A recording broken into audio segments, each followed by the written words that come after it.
Assalamualaikum warahmatullahi wabarakatuh. Nama saya Ratu Susanti dengan NIM D1A 01987. Baiklah, di sini saya akan memaparkan materi yang berkaitan dengan peraturan kebijakan beserta ciri-cirinya. Adapun pengertian dari peraturan kebijakan adalah peraturan umum yang dikeluarkan oleh instansi pemerintahan berkenan dengan pelaksanaan wewenang pemerintah terhadap warga negara maupun instansi pemerintahan lainnya.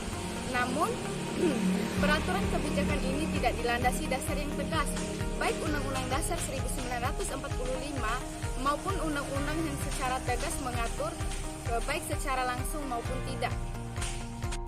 Peraturan kebijakan atau yang biasa disebut dengan village regal dibuat oleh pejabat administrasi negara dalam rangka melaksanakan tugas-tugas pemerintahan. Kebutuhan akan peraturan kebijakan tersebut sangat diperlukan karena merupakan konsekuensi dari negara hukum kesejahteraan yang membebankan tugas yang sangat luas, yaitu menyelenggarakan kesejahteraan rakyat before state kepada pemerintah. Menjalankan tugasnya, pemerintah akan dihadapkan dengan situasi dan kondisi faktual yang terkadang belum ada aturan atau peraturan perundang-undangan yang mengatur masalah tersebut.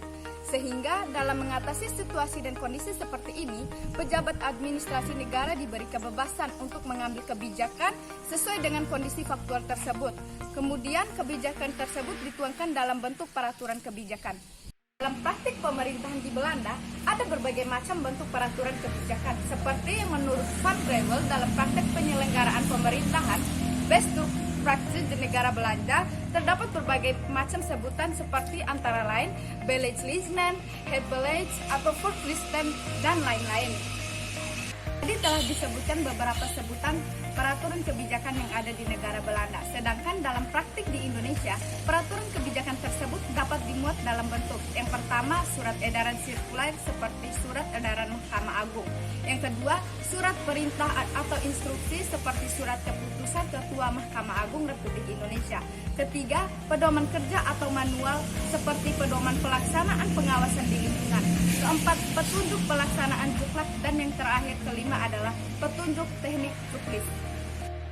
Adapun ciri-ciri peraturan kebijakan adalah sebagai berikut. Yang pertama, peraturan kebijakan bukan merupakan peraturan perundang-undangan.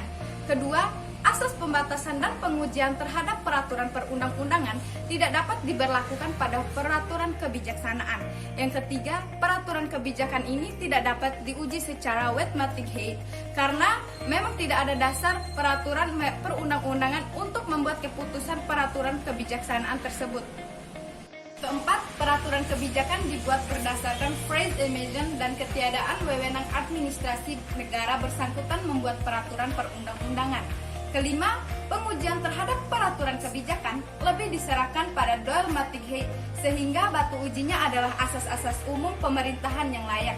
Dan ciri-ciri yang terakhir adalah dalam praktik diberi format dalam berbagai bentuk dan jenis aturan.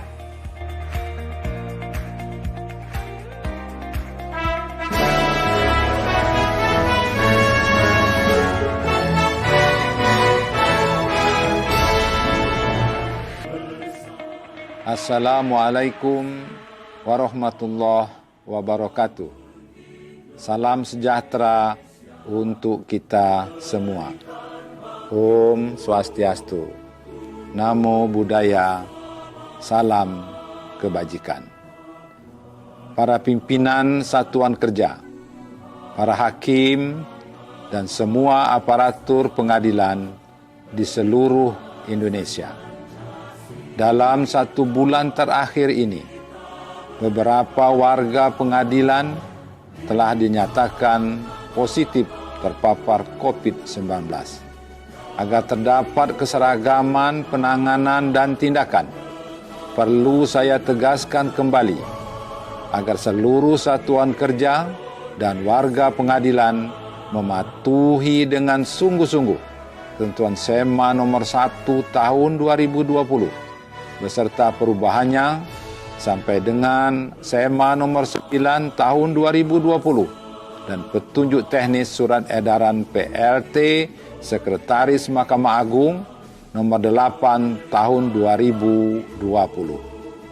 Wabah COVID-19 telah menjadi persoalan global sehingga harus menjadi tekad kita bersama untuk memutus mata rantai dengan senantiasa berdisiplin dalam menjalankan protokol kesehatan secara ketat. Bagi pimpinan satuan kerja dan pimpinan pengadilan di seluruh Indonesia, saya berpesan. 1. Tetap memberikan pelayanan secara elektronik kepada pencari keadilan meskipun ada kebijakan penghentian aktivitas kantor tempat kerja.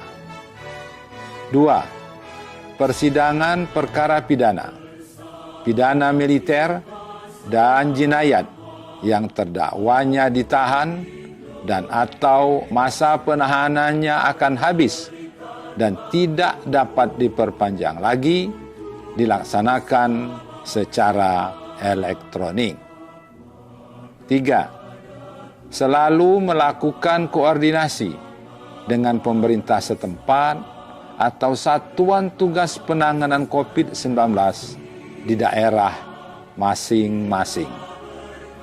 4. Jika ada warga pengadilan yang terpapar COVID-19, segera mengambil tindakan secara cepat, tepat, dan bijaksana sesuai situasi dan kondisi di lingkungannya masing-masing berdasarkan protokol kesehatan. Sekali lagi, jangan sekali-kali menganggap sepele, karena hal itu justru akan membahayakan diri kita sendiri, keluarga, dan orang lain. Marilah kita bersama-sama berdoa kepada Allah Subhanahu wa Ta'ala agar wabah COVID-19 ini segera berakhir. Sebagai umat beragama, saya yakin setiap penyakit pasti ada obatnya.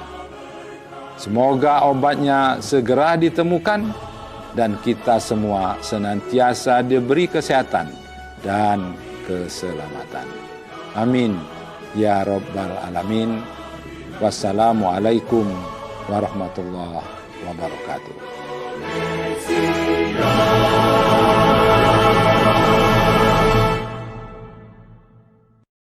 Oke, baiklah, mungkin sampai di sini saja pemaparan materi peraturan kebijakan beserta ciri-cirinya yang dapat saya paparkan di kesempatan kali ini. Lebih dan kurangnya saya mohon maaf. Wassalamualaikum warahmatullahi wabarakatuh.